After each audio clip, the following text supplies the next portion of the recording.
Democratic primary here in New Hampshire turned into a tight race. The GOP primary was drama-free for the president. He held a rally in Manchester back on Monday night, you'll remember. And he is looking to flip this state that he narrowly lost to Hillary Clinton 4 years ago. Today's headliners, White House Deputy Press Secretary Hogan Gidley. Hogan, good morning. Good morning. Good morning.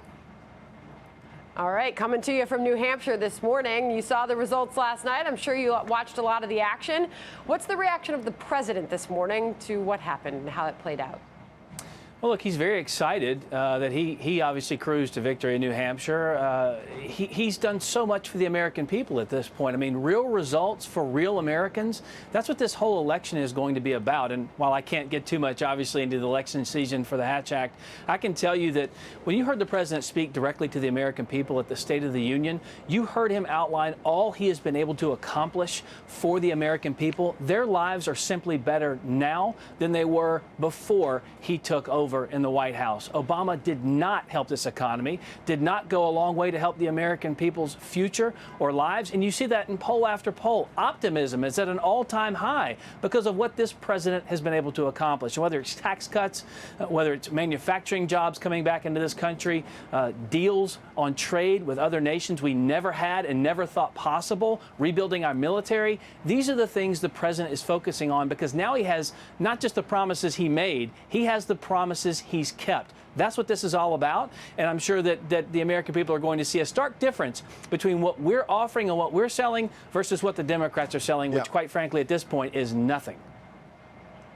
Hogan, following on Sandra, what about staying on policy? Because, as you say, you can't get too deep into politics there at the White House. But policy standpoint, you have Bernie Sanders, a Democratic socialist, is now the front runner for the Democratic nomination. He wants to dismantle the president's tax cuts. He wants to bring back the regulations he's talked about that the president took down in order to boost the economy. He's talking about Medicare for all, ending private health insurance in this country, basically. And then on the other side, you've got Mike Bloomberg waiting in the wings, potentially upsetting the Bernie Sanders supporters, a billionaire who wants to do just the opposite of Sanders. Talk about the state of the Democratic Party and what they want to do to some of the president's big initiatives. Right. It doesn't matter which one is at the top of the ticket. The fact is they all want to erode what this president has done and, by extension, hurt the American people's future. Let's think about Thanksgiving and Christmas when those families all get together to have conversations about where their lives are and where they're headed. It came out that started shifting the tide to some of these numbers where people were saying, hey, I've talked to my brothers, I've talked to my sisters, I've talked to my cousins, my aunts, my uncles, my mother, my father.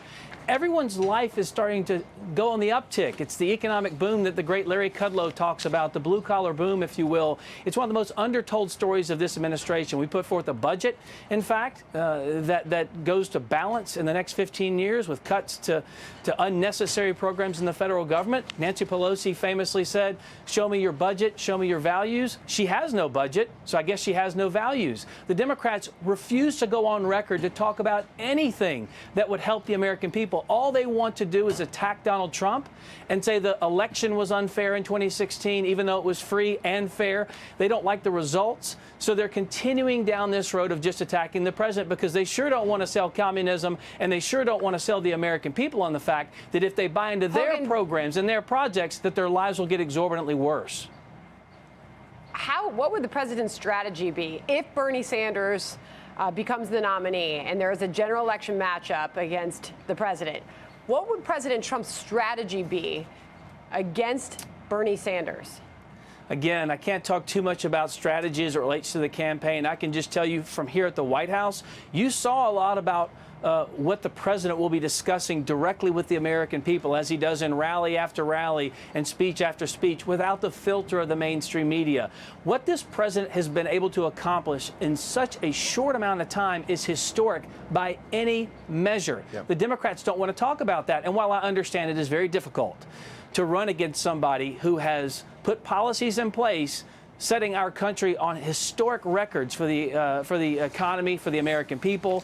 It's taken out terrorists across the globe that have killed American citizens, moved the embassy to Jerusalem, and done all the promises he said he would do. He's kept them. I understand it's hard to run on that, but it doesn't mean they should just try and erode all of it just so they could get power back. I mean, the fact is, Nancy Pelosi and the Democrats continue to put their own selfish political desires over the needs of the American people, but the president is focused on making their lives better. And Hogan, the president, last week obviously acquitted in the Senate. It feels like a long time ago, just a few days ago.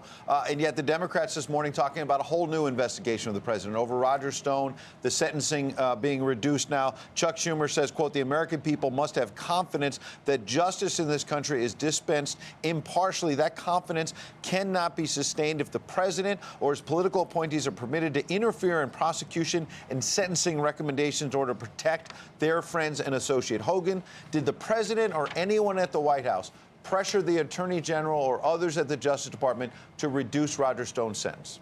Unequivocally, no. The president addressed this yesterday in the Oval Office. He did not talk to Attorney General Barr about this before the sentence. In fact, the Attorney General and the DOJ made very clear that they made this decision before any tweet went out. They made this decision on their own because, in fact, they were briefed on something, as they said from the DOJ, that didn't actually end up happening. They were told something in that sentencing that didn't come to fruition. That's obviously something the DOJ will have to address. The president did not interfere here with anything. Look, he's the chief law enforcement officer. He has the right to do it. He just didn't. He didn't make any comment, didn't have a conversation, I should say, rather, with the Attorney General, and that's just ludicrous. It's just another scandal that the Democrats are trying to push forward. The media loves to try and trash this president. And now that impeachment's over, now that Russia's over, now that the collusion hoax is done, the illegitimate impeachment sham has finished, they're looking for something else to grab onto because they don't want to talk about the successful policies of this president.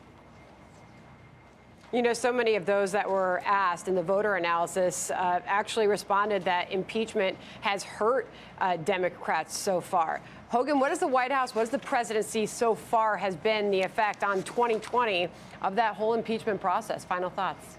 Well, you've seen the numbers go up for this president because they see someone under relentless assault, relentless attack with no evidence, no proof, just a desire to grab back political power. That's all the Democrats want to do. But the American people know different because the American people feel the real results and the real positive impacts in their own pocketbooks and for their own families of this president's policies. Time and time again, that's what elections come down to. Is your life better off now than it was before? And I would argue, without a doubt, it is because of what this president has been able to accomplish. Well, that will be a central part of the president's case for re-election, no doubt. We saw him preview that at the State of the Union. Hogan Gidley, we appreciate you coming in this morning. Thanks, Hogan. Thanks so much for the time.